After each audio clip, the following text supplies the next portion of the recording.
Les salles de cinéma de la région se remplissent sans difficulté cet été avec des sorties de films comme Sans dessus-dessous 2 et Nos belles-sœurs. L'été va très bien. Plusieurs gros blockbusters à l'affiche, notamment plusieurs films québécois.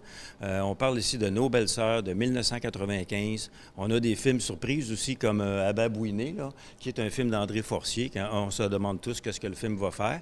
Mais habituellement, c'est des films québécois qui livrent la marchandise. On a peine à fournir, là, mais écoute, c'est merveilleux, là. On peut pas demander mieux que ça, là. Ces temps-ci, là, on est très satisfait. Les étés, normalement, contrairement à ce que les gens ont souvent tendance à penser, il y a du monde au cinéma. C'est un retour en force qui est bienvenu après la pandémie et la grève des réalisateurs à Hollywood qui avait ralenti la production, combinée à la popularité grandissante des plateformes de visionnement en continu comme Netflix et Disney+.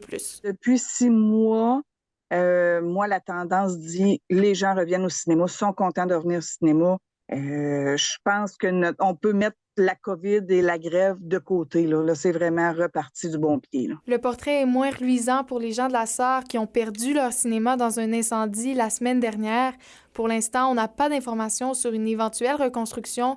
La demande est toutefois bien présente en Abitibi pour un nouveau cinéma. Un cinéma dans une communauté, là, c'est un des loisirs familiales les moins dispendieux qu'il y a. Bien sûr, il y a les bibliothèques là, qui sont gratuites, mais ce n'est pas le même genre d'événement. Alors, un cinéma dans une municipalité comme la Sarre, c'est très important. Par contre, reconstruire dans une ville avec les normes de 2024, c'est très dispendieux.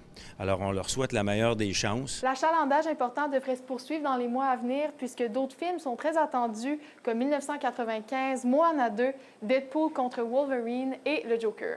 On avait battu tous les records du box-office mondial. Alors, ça avait été une année record et on s'enligne vers ça pour 2025. Sophie Média-Villarivard, RNC Nouvelles, à Rouyn-Noranda.